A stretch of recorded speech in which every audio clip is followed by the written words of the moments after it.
আমাদের দেশে মনে করেন যারা আজ 15-17 বছর যাবত অত্যাচার জুলুম অন্যায় করলো, তো ওরা কি মনে করছে যে তারা তাদের এই অত্যাচার জুলুম অন্যায় করে এই টাকা পয়সা আত্মসাৎ করে একটা সুন্দর জীবন পার করবে? এটা কি কোনোদিন হবে? হবে না। ফেরাউনের কাছে যেমন মৃত্যু এসেছে, এই জালেম অত্যাচারীদের কাছেও এরকম মৃত্যু আসবে।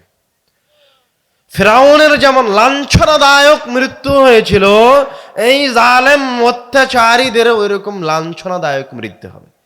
ওই ফেরাউন ইহকালীন জীবনে যেমন মানুষের উপর অত্যাচার করে একটা সাম্রাজ্য প্রতিষ্ঠা করে তার পরকালকে হারিয়েছে, ঠিক তেমন যারা আজ এই জীবনে নিজের ক্ষমতা দেখানোর প্রয়োজন মনে করছে, অত্যাচার করার প্রয়োজন মনে করছে, দুর্বল মানুষের উপর নিজের ক্ষমতা খাটানোর প্রয়োজন মনে করছে, তারা এই দুনিয়াতে ক্ষমতা খাটাতে পারবে বটে, তারা এই দুনিয়াতে জালেম হতে পারবে বটে, তারা এই দুনিয়ার সাম্রাজ্য গ্রহণ করতে পারবে বটে, তবে তাদের জন্য এক ভয়াবহ পরকাল অপেক্ষা করছে। ওই জায়গা থেকে বাঁচার কোনো উপায় নাই। আপনি যদি কাফের পাপিষ্ঠ অবস্থায় মৃত্যুবরণ করেন, তো পৃথিবীর কোনো শক্তি কোনো ক্ষমতা আপনাকে বাঁচাতে পারবে না। আপনার রূহ বের হয়ে যাওয়ার পর কেউ আপনার জন্য কোনো উপকার করতে পারবে না। অষ্টম হিজরিতে যখন মক্কা বিজয় হয়ে গেছে, আল্লাহ রাসূল সাল্লাল্লাহু আলাইহি ওয়াসাল্লাম তার মায়ের কবর জিয়ারত করতে গেছিলেন। আবু হুরায়রা রাদিয়াল্লাহু তাআলা আনহু বলছেন, লাম্মা যারা রাসূলুল্লাহ সাল্লাল্লাহু আলাইহি ওয়াসাল্লাম কবর উম্মিহি, আল্লাহ রাসূল সাল্লাল্লাহু আলাইহি ওয়াসাল্লাম তার মায়ের কবর জিয়ারত করতে গেছিলেন।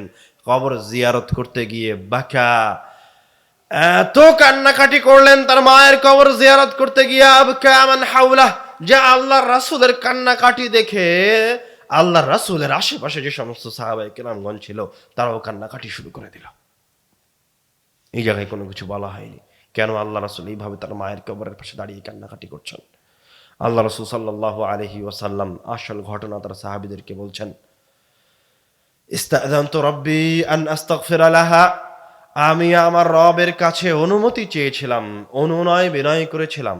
সর্বশ্রেষ্ঠ ব্যক্তি রব্বুল আলামিনের সবচেয়ে নিকটতম বান্দা বলছেন যে ইস্তাযানতু রাব্বি, আমি আমার রবের কাছে আকুতি করেছিলাম আন আস্তাগফিরা লাহা, যে আমি আমার মায়ের জন্য ক্ষমা চাইতে চাই। ফালাম ইয়াযানলি, কিন্তু আমার রব আমাকে এই অনুমতি দেয়নি যে আমি আমার মায়ের জন্য ক্ষমা প্রার্থনা করি।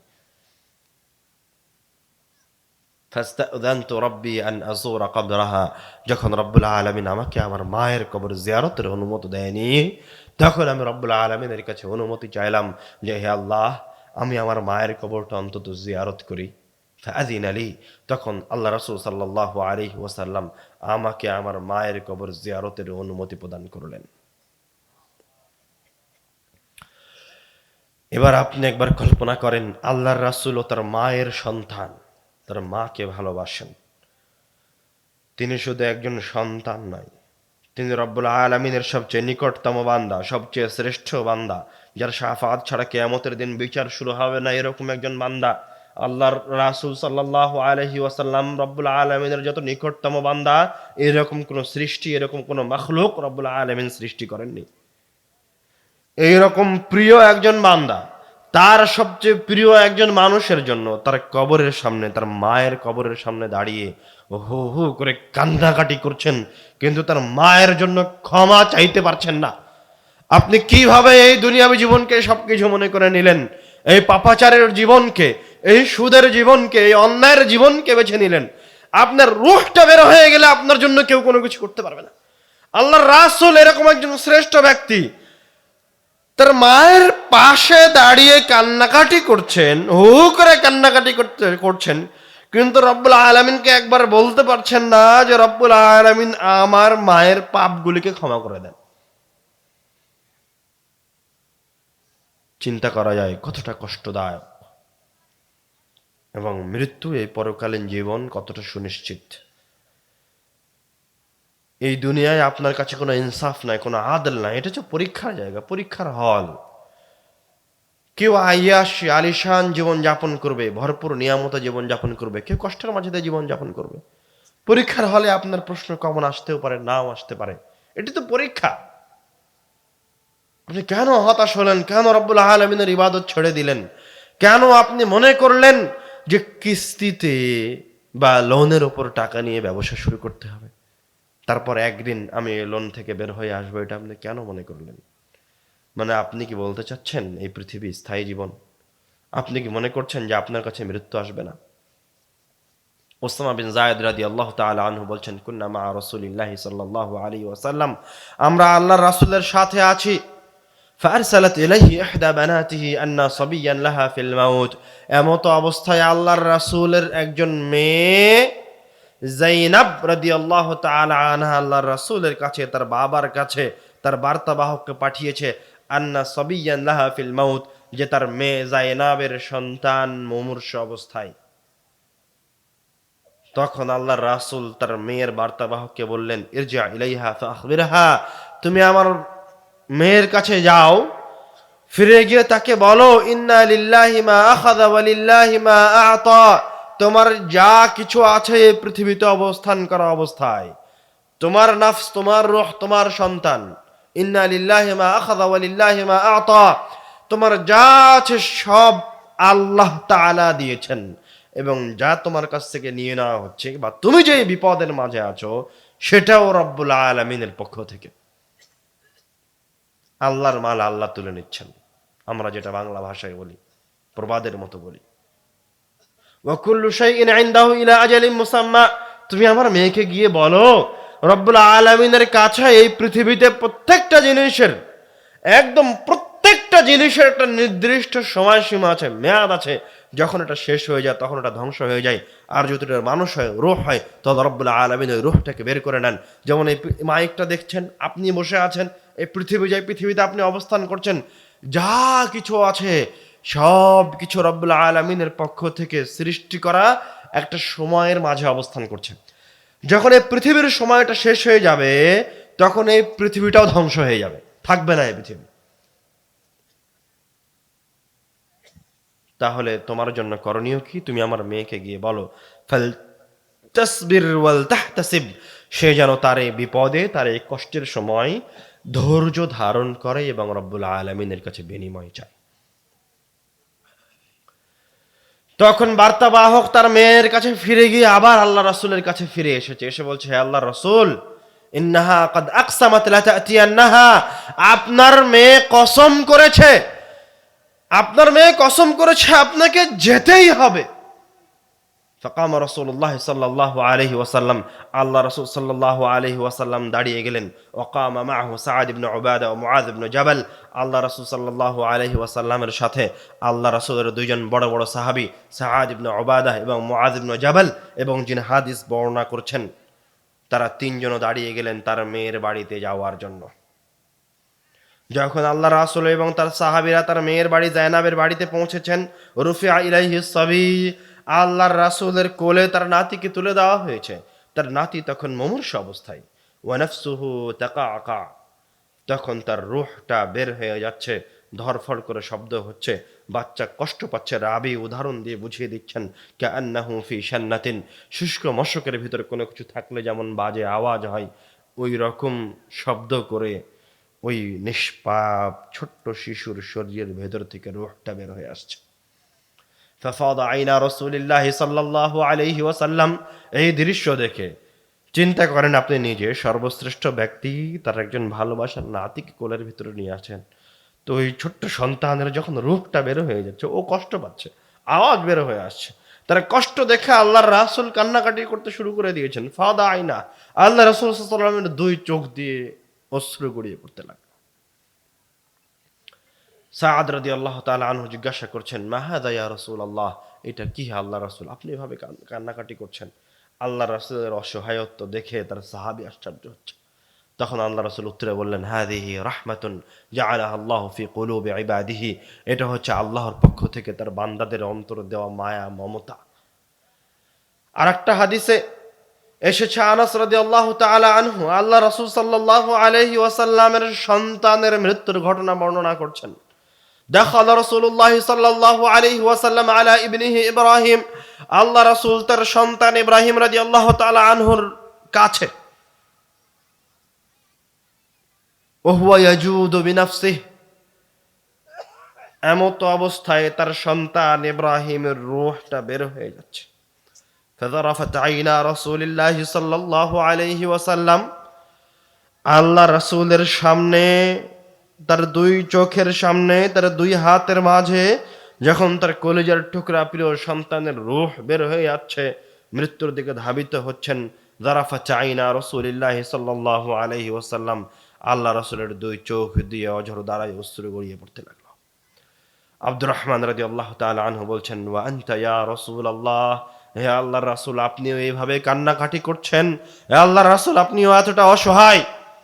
তখন আল্লাহর রাসূল কাঁদতে কাঁদতে একটু থেমে গেলেন, থেমে বললেন, হাদিহি রাহমাতুন, এটা হচ্ছে আমার সন্তানের প্রতি আমার ভালোবাসা, আমার মায়া, আমার মমতা। কিন্তু দেখেন আল্লাহ রাসূল তার সন্তানের জন্য কোনো কিছু করতে পারছেন না।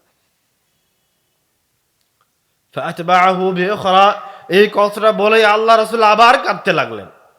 আল্লাহ রাসূল সাল্লাল্লাহু আলাইহি ওয়াসাল্লাম বলছেন, ইয়া ইব্রাহিম, হ্যাঁ আমার সন্তান ইব্রাহিম, আমার কলিজার টুকরা ইব্রাহিম, ইন্না লা ফিরাকিকা লামাহজুনুন, তোমার চলে যাওয়াতে আমরা খুব কষ্ট পাচ্ছি।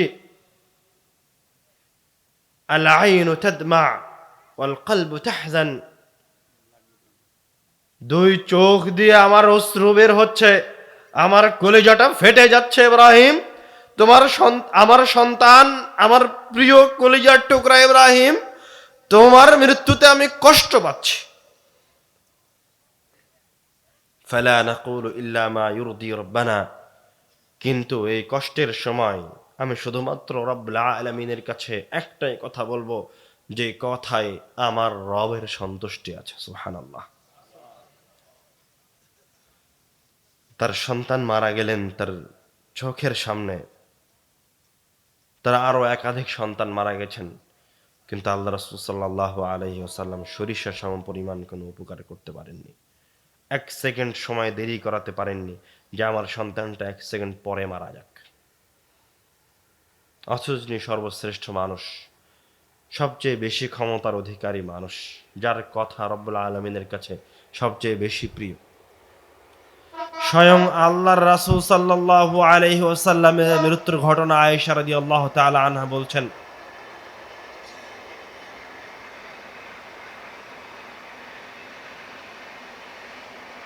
ইন্না, কথা শুনতে পাচ্ছেন?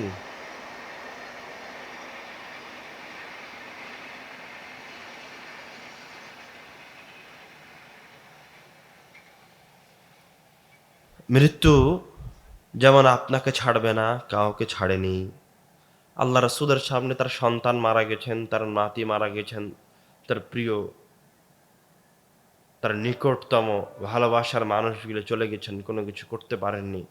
ঠিক তেমনই একদিন আল্লাহ রাসূল সাল্লাল্লাহু আলাইহি ওয়াসাল্লাম ওই পৃথিবী থেকে বিদায় নিয়েছেন, কেউ কোনো কিছু করতে পারেনি।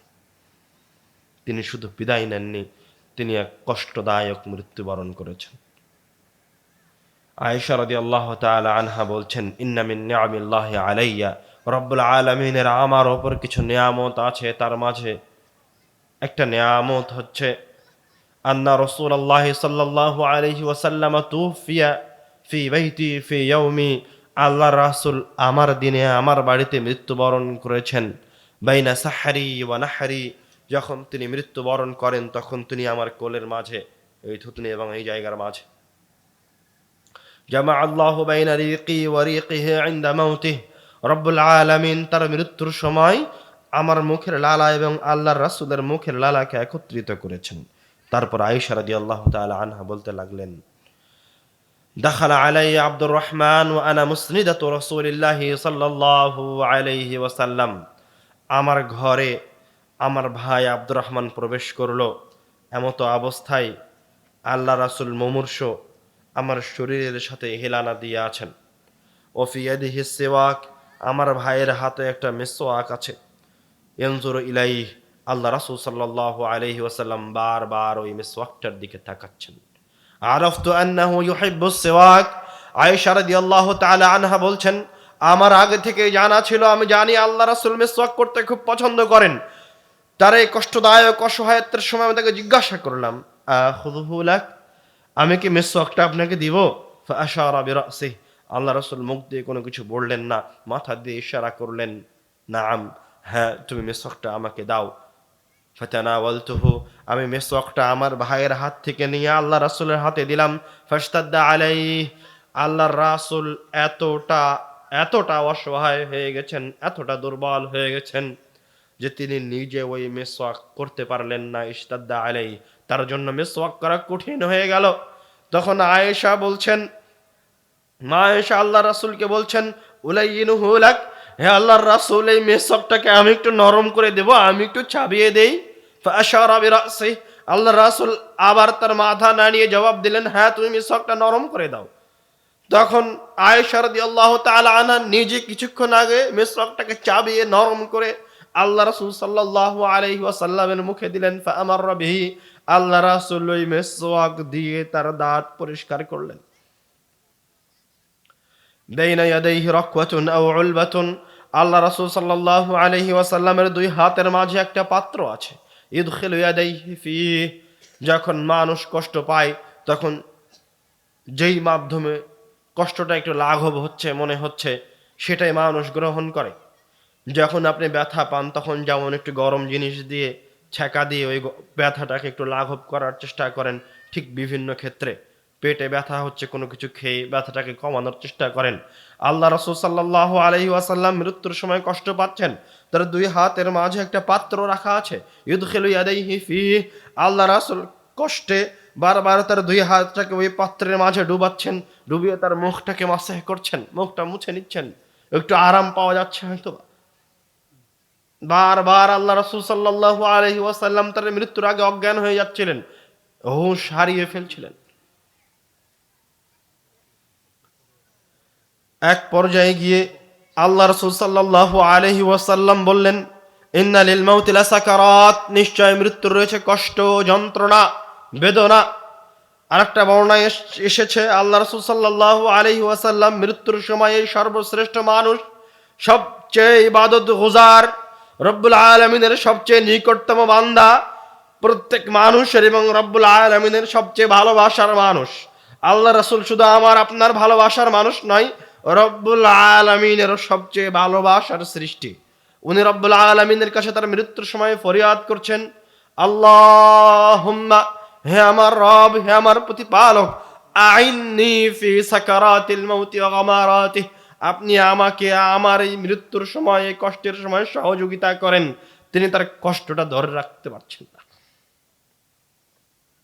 তিনি আল্লাহর কাছে মৃত্যুর সময় সাহায্য চাচ্ছেন যে, হে আল্লাহ, এই মৃত্যুর সময় যে আমি কষ্টটা পাচ্ছি, এই কষ্টের সময় আপনি আমার সাথ দেন, আমাকে একটু সহযোগিতা করেন। আইননি, আমাকে সহযোগিতা করেন ফি সাকারাতিল মাউতি ওয়া গামারাতিহি, এই মৃত্যুর সময়, এই কষ্টের সময়। আপনার মৃত্যু কেমন হতে পারে? কে আপনার জান্নাতে মৃত্যুর, সুন্দর মৃত্যুর ওয়াদা করলো, অথচ যার ওয়াদা করা আছে, যার জন্য জান্নাতের ওয়াদা বরাদ্দ, যার সকল পাপ ক্ষমা হয়ে গেছে, উনি এইভাবে তার মৃত্যুর সময় কষ্ট পাচ্ছেন। এক পর্যায়ে গিয়ে আল্লাহ রাসূল সাল্লাল্লাহু আলাইহি ওয়াসাল্লাম তার হাতটা একটু উঠালেন, উঠিয়ে বললেন, আমি আমার রবের দিকে চললাম, লা ইলাহা ইল্লাল্লাহ বললেন, আল্লাহ ছাড়া কোনো মাবুদ নাই। তারপর তার হাতটা পড়ে গেল, আল্লাহ রাসূল সাল্লাল্লাহু আলাইহি ওয়াসাল্লামের রূহ বের হয়ে গেল, তিনি দুনিয়া থেকে বিদায় নিলেন।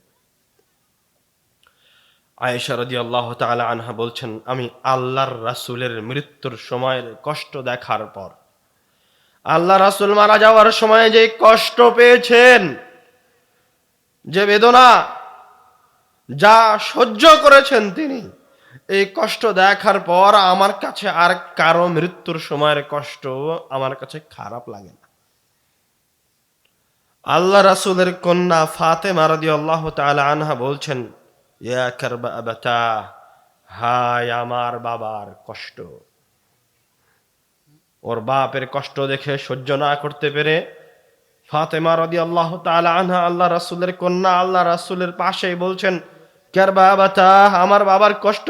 তখন আল্লাহর রাসূল এই কষ্টের মাঝে তার মেয়েকে সান্ত্বনা দিয়ে বলছেন, লাইসা আলা আবিকা, তোমার বাবার উপরে আজকের দিনের পরে আর কোনো কষ্ট নাই। সুবহানাল্লাহ, তার মেয়েকে সান্ত্বনা দিচ্ছেন, বলছে আজকের দিনের কষ্টটাই তোমার আব্বুর জন্য শেষ কষ্ট, এরপরে তোমার আব্বু আর কোনোদিন কষ্ট পাবেন না।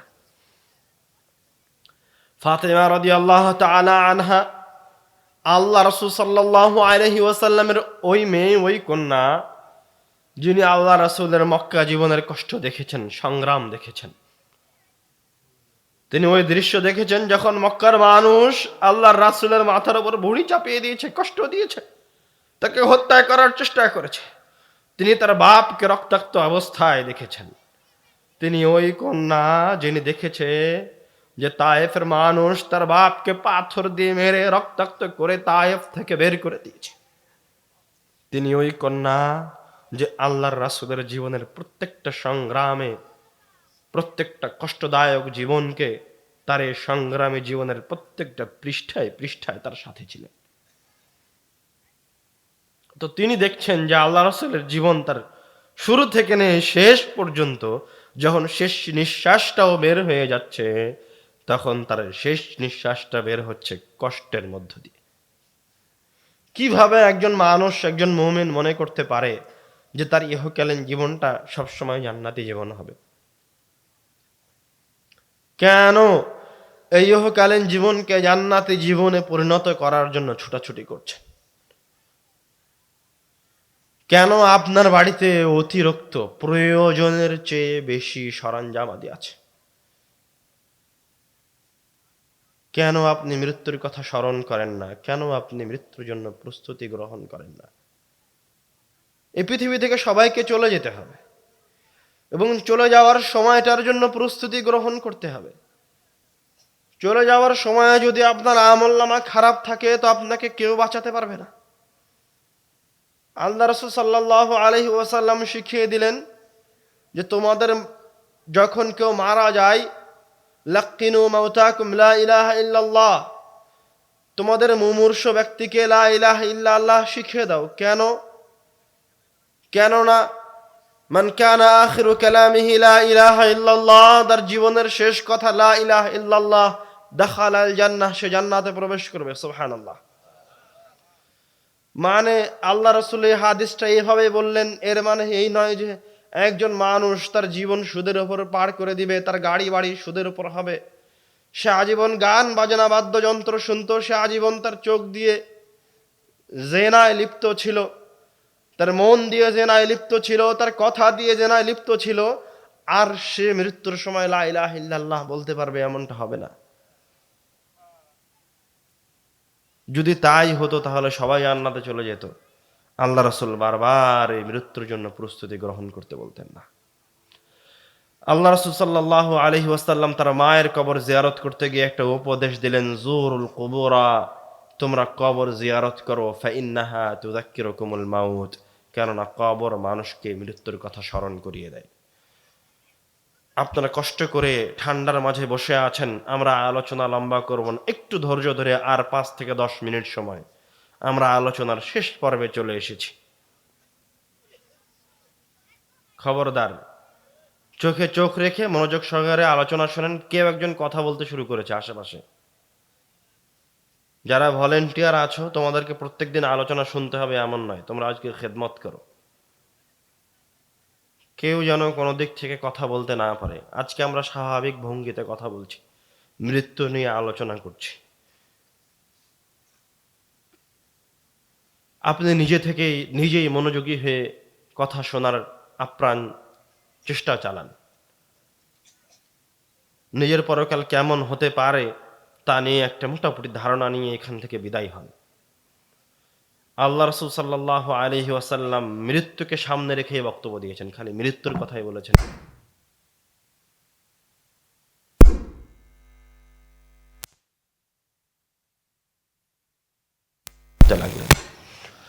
শুধু তাই নয়, আল্লাহ রাসূল সাল্লাল্লাহু আলাইহি ওয়াসাল্লাম কবরস্থানে বসে তার সাহাবাদেরকে নিয়ে পরকালের কথা আলোচনা করেছেন। শুধু তাই নয়, আল্লাহ রাসূল নিজে কবরস্থানের পাশে বসে কান্নাকাটি করেছেন। শুধু তাই নয়, আল্লাহ রাসূলের শ্রেষ্ঠ সাহাবীগণ যাদেরকে জান্নাতের সুসংবাদ দেওয়া হয়েছে, তারা কবরের পাশে দাঁড়িয়ে থেকে কান্নাকাটি করেছেন, দুই চোখের পানি পড়েছে অঝর ধারায়। আপনি উদাসীন হয়েন না, আপনি আপনার মৃত্যুর কথা ভুলে যেন না। আপনি যদি মৃত্যুর কথা ভুলে যান তাহলে আপনি নিশ্চিত বিফল হবেন। উপকার করতে পারবেন না। মৃত্যুকে সামনে রেখে কাজ করেন, সফলতা পাওয়া যেতে পারে। মৃত্যুকে সামনে রেখে কাজ করেন, আপনি একা একাই আপনার খারাপ কাজ থেকে বের হয়ে আসবেন। আল্লাহ রাসূল বললেন, তোমরা কবর জিয়ারত করো, কবর জিয়ারত তোমাদেরকে দেয়। আপনি কিভাবে কবর জিয়ারত করতে পারেন? আপনিও একদিন কবরে যান। আল্লাহ রাসূল তার সাহাবীদের কবর জিয়ারত করতে গেছেন, কান্নাকাটি করতে গেছেন। একটা হাদিসে আছে আল্লাহ রাসূল রাতে বের হন। তো আয়েশা রাদিয়াল্লাহু তাআলা আনহা চিন্তা করেন যে আল্লাহ রাসূল প্রত্যেকদিন মাঝরাতে কোথায় যায়?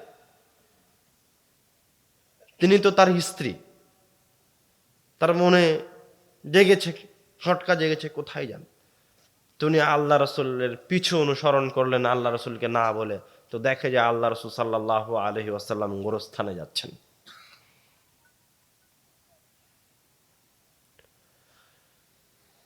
জানি না কেন মুসলিম উম্মাহ, কেন মুসলমানেরা রব্বুল আলামিনের উপর বিশ্বাস রাখার পরেও, নিজেকে ঈমানদার দাবি করার পরেও, মুওয়াহহিদ দাবি করার পরেও এই মৃত্যুকে স্মরণ করে না। কবরে যান, কবরের পাশে দাঁড়ান, চেষ্টা করেন আপনার নিকটতম ব্যক্তি যাকে আপনি প্রচন্ড ভালোবাসতেন, যার মৃত্যু আপনার অন্তরে দাহক কেটে গেছে, তার কবরের পাশে যাওয়ার। দাঁড়িয়ে সালাম দেন, আসসালামু আলাইকুম ইয়া আহলাল কুবুর। হে কবরবাসী, যে কবরের ভিতরে শুয়ে আছো, তোমার উপর রব্বুল আলামিনের শান্তি অবতীর্ণ হোক। যখন আপনি কবরের পাশে দাঁড়িয়েছেন, তখন আপনি দুনিয়া থেকে মুক্ত হয়ে যান। দুনিয়ার কথা কোনো কিছু চিন্তা করিয়েন না। একদম মনোযোগের সাথে অন্তর দিয়ে অনুভব করে কবরটার পাশে দাঁড়িয়ে যেন আপনি ওই কবরের ভিতরে শুয়ে থাকা লোকটার সাথে সাক্ষাৎ করতে এসেছেন, তাকে সালাম দিচ্ছেন। আপনি কবরের ওপরে, কবরের নিচে, আসসালামু আলাইকুম, তোমার ওপর আল্লাহর শান্তি অবতীর্ণ হোক, ওয়া ইন্না ইনশা আল্লাহ বিকুম লালাহিকুন, অচিরেই তোমার সাথে আমার সাক্ষাৎ হবে।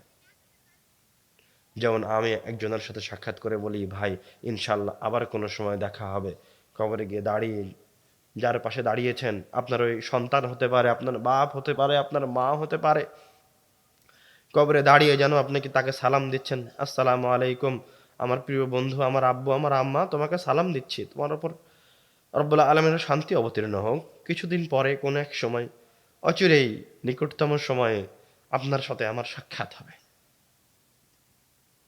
একটা কবরের পাশে দাঁড়ান, তার জন্য দোয়া করেন, কারণ আপনি জানেন না সে কবরে কী অবস্থায় আছে। তার জন্য দোয়া করার পাশাপাশি আপনি আপনার নিজের কথা স্মরণ করেন যে যে কবরটা আপনার সামনে আছে, ওই কবরটা হচ্ছে আপনার ব্যাংক ব্যালেন্স, ওইটাই মূল ব্যাংক। আপনি এবার ওই কবরটাকে সামনে রেখে চিন্তা করেন যে ওই কবরের পাশে দাঁড়ানোর আগ পর্যন্ত আপনি কতগুলি ভালো কাজ করেছেন এবং কতগুলি খারাপ কাজ করেছেন। আপনার কতগুলি সিয়াম আছে, সালাত আছে, নফল সিয়াম আছে, নফল সালাত আছে, দান সাদকা আছে, হজ আছে, ওমরা আছে। আপনার কতগুলি মানুষের সাথে সদাচারণ আছে। একদিন আপনাকে একটা ভ্যান চালক অন্যায় কথা বলেছিল, আপনি তার সাথে সদাচারণ করেছেন। ও আপনার চেয়ে দুর্বল বলে আপনি তার উপর ক্ষমতা দেখাননি। এরকম কতগুলি দৃশ্য আছে। একজন দিন মজুর, আপনি বাড়ির মালিক, দিন মজুর আপনার সাথে খারাপ ব্যবহার করেছে, আপনি আপনার ক্ষমতার দাপট তার সাথে দেখাননি, তার সাথে সদাচারণ করেছেন। এরকম কতগুলি সদাচারণ আপনার আছে, ভালো কাজ আপনার জীবনে আছে, স্মরণ করেন। আবার মনে করেন যে এতক্ষণ পর্যন্ত আমি জীবনে কতগুলি অন্যায় করেছি, কতবার জেনা করেছি, কতগুলি মেয়ের সাথে কথা বলেছি, কতগুলি মেয়ের দিকে অন্যায়ভাবে তাকিয়েছি, কতদিন জেনার ছবি দেখেছি, কতদিন মিথ্যা কথা বলেছি, কতদিন লোনের ওপর টাকা নিয়েছি, কতদিন টাকনোর নিচে কাপড় পরিধান করেছি, কতদিন আল্লাহ রাসূল সাল্লাল্লাহু আলাইহি ওয়াসাল্লামের মতো আমার মুখে দাড়ি ছিল, অথচ আমি অন্যায়ভাবে দাড়িটা সেভ করেছি, কতদিন আমি অন্যায়ভাবে জানার পরেও সালাতকে পরিত্যাগ করেছি। কবরের পাশে দাঁড়িয়ে এইভাবে আপনি আপনার অপকর্মগুলিকে এবং আপনি আপনার সৎ কর্মগুলিকে মনে করতে থাকেন, এবং আপনি ওই জায়গায় দাঁড়িয়ে থেকে ডিসিশন নেন যে আপনার জন্য জান্নাত অপেক্ষা করছে না, জাহান্নাম অপেক্ষা করছে।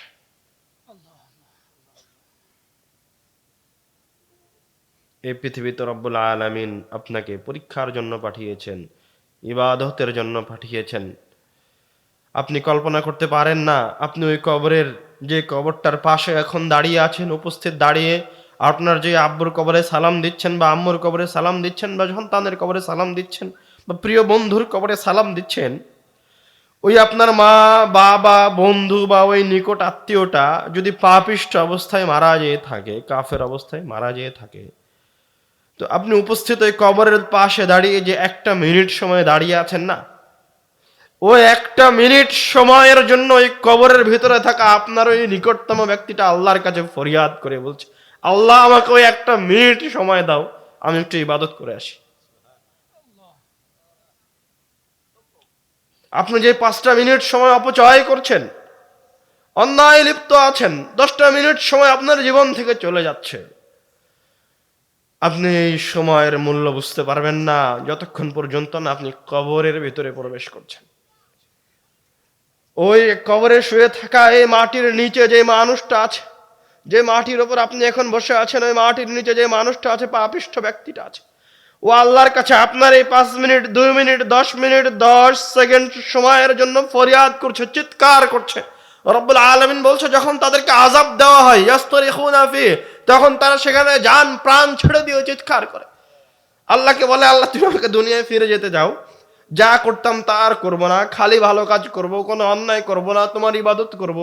তখন রব্বুল আলামিন তাদেরকে বলবে, কোরআনুল কারীমের আয়াত, আমি আয়াতগুলি এখন আর বলছি না, কোরআনুল কারীমের আয়াত, তখন রব্বুল আলামিন তাদেরকে বলবে যে তোমাকে পথ প্রদর্শনের জন্য, তোমাকে সতর্ক করার জন্য এই আযাবের কথাই তোমাকে একজন ব্যক্তি এসে বলে গেছিল, ওই দিন তুমি সতর্ক হওনি। আজকে প্রথম তোমাকে আযাব দেওয়া হচ্ছে এমন নয়, আমি তোমার উপর অন্যায় করিনি, আমার বার্তাবাহক তোমার কাছে গেছিল, তোমাকে আমার এই কবরের কথা বলেছে, আমার এই জাহান্নামের কথা বলেছে, আমার এই শাস্তির কথা বলেছে, তোমাকে এই 10 মিনিট সময়ের মূল্যের কথা বলেছে, 1 মিনিট সময়ের মূল্যের কথা বলেছে, কিন্তু সেই দিন তুমি আমার দিনে ফিরে আসোনি, সেই দিন তুমি তওবা করনি, আজ তোমাকে আর তওবা করার জন্য দ্বিতীয় কোনো সময় দেওয়া হবে না। মুমিনদের মাঝে যারা পাপিষ্ঠ, তারাও যখন মৃত্যুবরণ করবে, আল্লাহ রাব্বুল আলামিন কোরআনুল কারীমে বলছেন, ইয়া আইয়ুহাল্লাযীনা আমানু আনফিকু মিম্মা রাযাকনাকুম মিন ক্বাবলি আন ইয়াতিয়া আহাদাকুমুল মাউত। আয়াতটা হচ্ছে, মুমিনরা, ঈমানদাররা, তোমাদের কাছে মৃত্যু আসার আগেই তোমরা তোমাদের সম্পত্তি থেকে, ধন সম্পদ থেকে দান করো।